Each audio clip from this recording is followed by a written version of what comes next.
When the lights hit the stage and the haze clears, you've got hundreds of dancers ready to compete and thousands of family members desperate to watch every step. The stakes are high, and the pressure on you as the organizer is even higher. If you rely solely on physical seats to fund the event, you hit a hard limit. A 1,000-seat auditorium means exactly 1,000 tickets.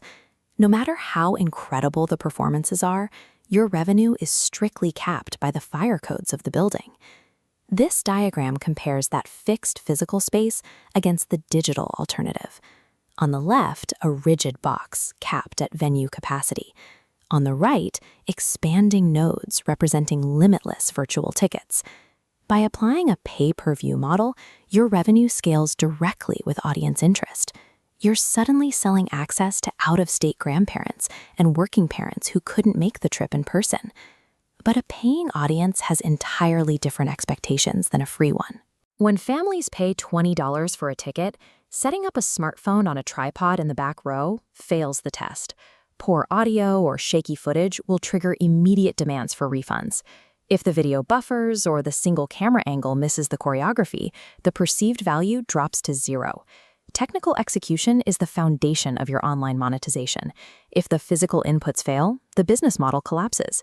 The professional streaming workflow starts with capture and mix. 3 cameras, a wide center shot, a tight side angle, and a dedicated solo follow camera route directly into a central production switcher.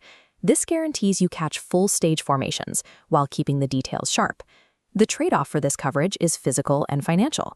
You must hire dedicated human operators, and the crew takes up significantly more square footage inside the venue. 3 camera feeds run into a centralized switcher, allowing you to cut smoothly between angles in real time, matching the rhythm of the actual choreography. Routing everything to one desk creates a single point of failure. It requires a dedicated technical director to manage the mix without dropping the live feed. The gear is expensive and the logistics are heavy, yet multi-camera coverage separates a premium product family's purchase from an amateur broadcast they ignore. A pristine mix at your production desk doesn't matter if the signal cannot leave the building. To reach the audience, your feed needs a stable, uninterrupted path to the internet. This chart illustrates why we strictly ban venue Wi-Fi. A stable connection completely collapses the moment hundreds of spectators enter the auditorium and their cell phones connect.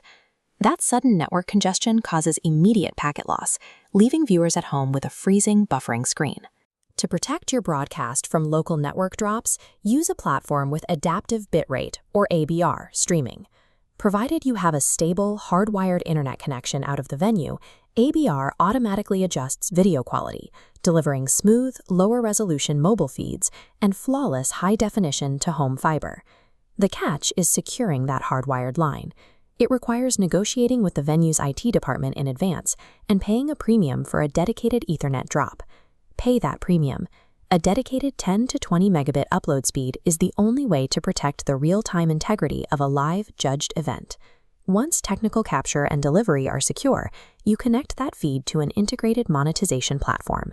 This checkout screen shows standard pay-per-view pricing, typically a $15 pass for regional competitions and $25 per household for high-production national events. To secure revenue, your platform must use token-based security. This ties each link to a specific account, making it impossible to share a working stream with non-paying relatives. If you operate a multi-event circuit, you can offer a subscription model instead. Families pay a seasonal fee, giving you predictable, recurring revenue before the first dancer even takes the stage. Taking subscription money up front locks you in. You are obligated to deliver consistent, high-end production quality at every stop on the tour, regardless of a venue's specific layout or internet access. The most effective approach for organizers is a hybrid model. After the live event ends, package the recordings and sell them as video-on-demand replays. Since production costs are already covered, every VOD sale is pure profit margin. A robust, integrated paywall is the bridge that converts expensive technical effort into bankable, scalable revenue. There is one massive blind spot that can derail your entire streaming strategy: the digital rights to the commercial music the dancers are using. Many organizers assume that because the physical venue holds a performance license, the online broadcast is automatically covered. That is legally incorrect. To legally broadcast copyrighted music over the internet, you must acquire separate synchronization and streaming licenses. If you stream commercially licensed tracks without them, you risk waking up to a DMCA takedown notice. The consequences trigger immediately. Streaming platforms will automatically black out your live feed, freeze your ticket revenue, and expose you to serious legal liability. Proactively managing digital music rights is a required operational step, just as critical to the business model as plugging in the cameras and setting the ticket price. How you execute all of these requirements depends entirely on the specific scale of your competition. This matrix sorts technical strategy by event size. For a regional competition, use a 3-camera hardware switch and an accessible $15 pay-per-view ticket. For national championships, utilize a white label platform, push subscription access passes, and market video-on-demand replays. While cameras and switchers are necessary equipment, families are specifically paying for the certainty that they won't miss their child's performance. Reliability is what determines if they buy a ticket next season. Carefully matching technical inputs to a secure revenue model creates a predictable, long-term growth path for any competition organizer.